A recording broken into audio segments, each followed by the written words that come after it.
Welcome to the Deep Dive. We're here to unpack complex stories, pulling out the key insights so you don't have to wade through everything yourself. And today, wow, we've got an extraordinary one. How does an initial $150,000 investment balloon into an empire touching $3.3 trillion? We're talking about companies, Apple, Google. This isn't some story about luck or, just hype. It's about precision, deep conviction, the man at the center.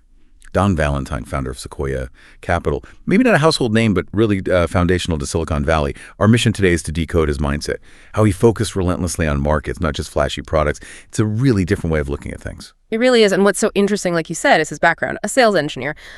Not your typical VC profile, right? That perspective, I think, gave him this edge, let him see things. Others just, they missed him. So yeah, we're going to get into that strategic thinking. It's not just about startup investing. It's kind of principles for betting on the future itself. You'll find some powerful aha moments, I think. Okay, let's kick off with maybe his most radical idea, how he defined money.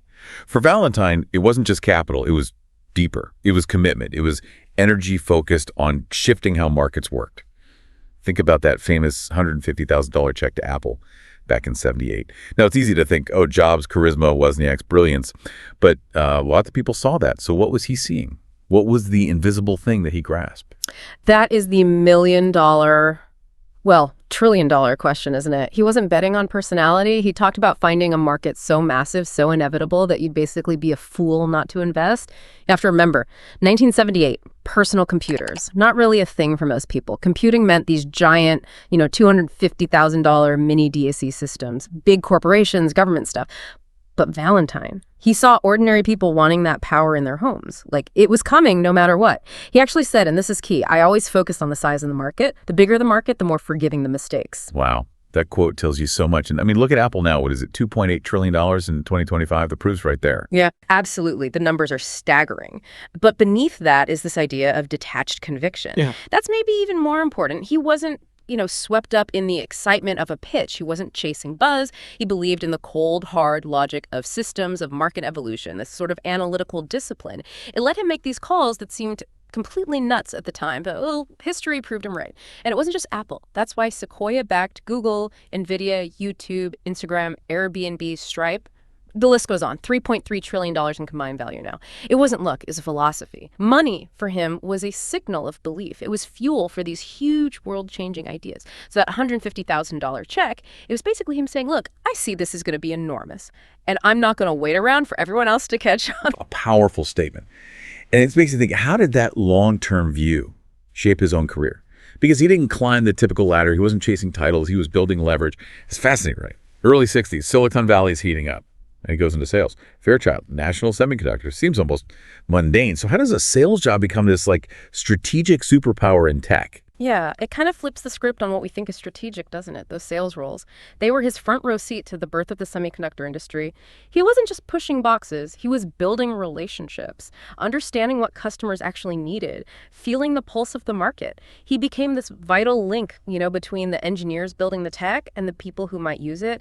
That gave him market instincts you just couldn't get anywhere else. Not in a lab, not on a trading desk. And it let him launch Sequoia Capital way back in 1972. Before venture capital was really even a common term. That's foresight. He was obsessed with scaling things, not just inventing them. He called himself a strategic amplifier. Loved his quote, "My job isn't to build the rocket, it's to recognize the guy building one before anyone else does and give him enough fuel to reach orbit." Strategic amplifier. I like that. It fits perfectly. But here's something that seems totally against the grain, especially for a powerful founder. Mid-90s, Sequoia's flying high, and he steps back. Hands over control to Doug Leone and Michael Moritz.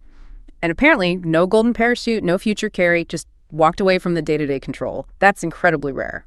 Was that just more long-term thinking or something else? Oh, absolutely. It was pure Valentine. It showed he cared more about the durability of Sequoia, the institution, than his own legacy or getting one last big payout.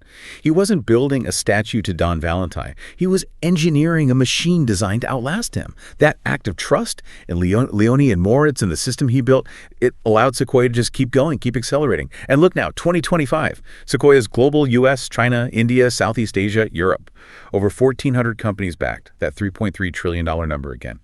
So it wasn't just about getting rich himself. It was architecting this engine for creating wealth, generation after generation. He built something that didn't need him holding the reins. Building for longevity. Yeah, you really see that. And yet, the image of a Silicon Valley titan, it's usually flashy, right? Media savvy, big parties, maybe a coding genius. Valentine was none of that. Quiet, private, didn't code. His power wasn't obvious. It came from this daily practice he called disciplined curiosity. What did that actually look like day to day? What were the habits behind that incredible success? Well, they were simple on the surface, but really profound. He'd listen more than he talked. Way more. He asked the tough questions, the ones people didn't want to answer, the ones that got past the slip presentation. And critically, he just refused to be impressed by charisma alone. He looked for conviction, that quiet, burning belief. So while everyone else was wowed by a demo, he was watching how founders thought. How did they handle pressure? How did they react when someone said no? That told him more than IQ points.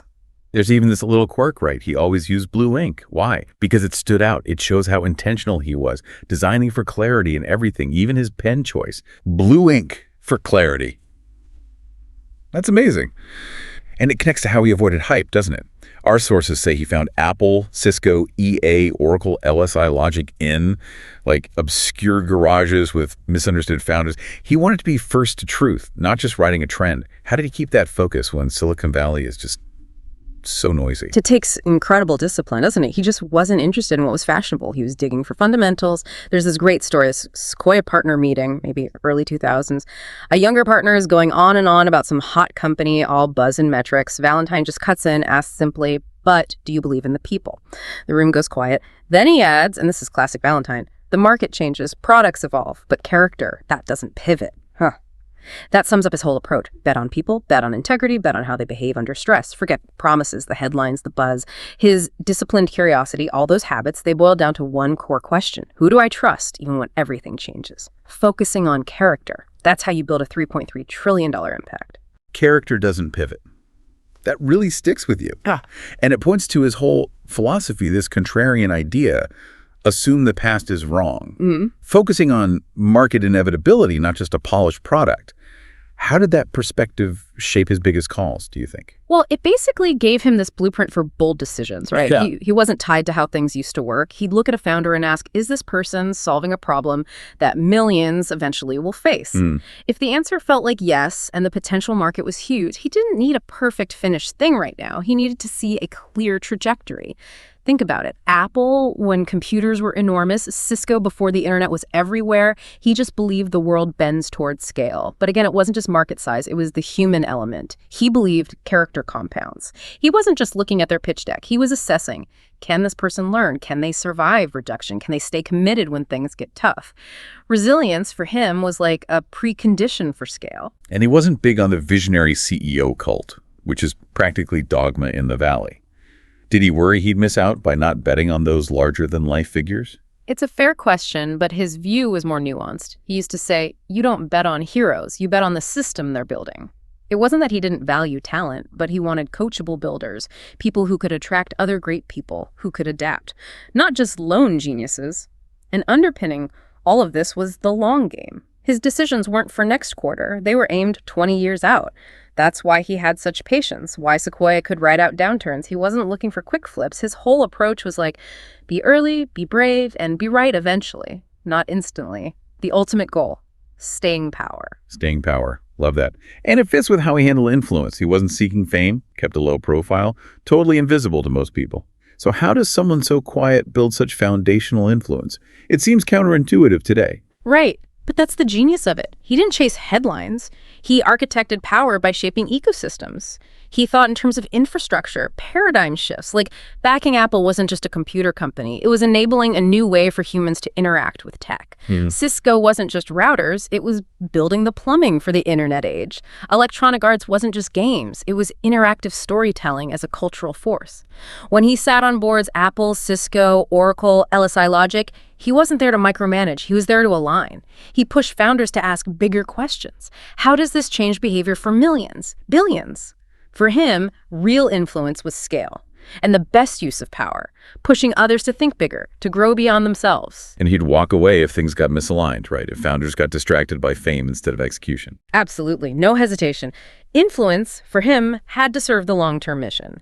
If it became about ego or short-term noise, it wasn't valuable, it wasn't compounding. And that same principle shaped Sequoia's internal culture. Judgment over speed, clarity over hype, service over ego. It's this institutional gravity, you know? It guides hundreds of people across the globe now, people who never met him, but still use his playbook. So where did his power come from? Radical clarity. Clarity about markets, clarity about people, clarity about what deserves power and what doesn't. That clarity seems especially powerful during crises. His approach wasn't defensive. It was about building systems that could outlast the storm. It almost sounds like he saw crisis as an opportunity, a way to gain strategic ground. How did that work? Wasn't it incredibly risky? Well, it wasn't about loving chaos, but about having deep faith in their core principles. He built that into the firm's DNA. He was always asking, what would we build today if we knew the next crash was coming? It wasn't just a thought experiment. That's how Sequoia sailed through the dot-com bust. They were focused on fundamentals when everyone else was chasing eyeballs. And remember 2008? The famous RIP Good Times memo? That was pure Valentine brutal honesty demanding focus and cost-cutting. Survive the winter. He believed the best companies weren't just lucky. They were designed to endure tough times, even get stronger. And we saw echoes of that recently, too, with the whole crypto meltdown, FTX. Sequoia took a big hit there, $214 million. A definite hit, no question. But look at the response: transparency, accountability. And then that major restructure in 2023-24, splitting into 3 separate entities, US, Europe, India, China. That wasn't panic. Our sources say it was a long-held design principle. Decentralize, localize leadership, protect focus, make the whole thing more like a modular organism, adaptable. And by 2025, they're still backing giants like OpenAI, Stripe, Notion, Instacart, Nubank. They're still in the game, big time. His strategy: outlive the noise, his belief. True resilience isn't bouncing back, it's keep compounding while others collapse. He told younger partners, survivors win, but you need patience, preparation, principles. A crisis for him was the filter, the test, the moment that separates trend followers from legacy builders. What a story. Don Valentine. He didn't build the products, but you feel his influence everywhere on the people, the systems, the strategy. His genius was seeing potential where others saw, well, nothing. That quiet conviction, that journey from $150K to $3.3 trillion. It wasn't magic. It was a method. Conviction over noise. Discipline over speed. Markets over moments. His legacy isn't just companies. It's a way of thinking, investing, building things meant to last. It really makes you think. Quiet is a strategy. Patience is a power move. You don't need to shout to be legendary. And clearly his ideas are still working hard today. Exactly. And that's a thought for you listening right now. If Don Valentine's way of seeing things resonates not just the big numbers, but that ability to see the inevitable before it's obvious, then maybe you're also thinking about building something enduring. So here's the question to take away. If you had $150,000, but think broader, your time, your energy, your belief, where would you place that bet today? On the noise, the hype? Or would you put it on something quiet, maybe misunderstood right now, but something that feels, deep down, truly inevitable? Something to reflect on as you make your own choices, build your own legacy.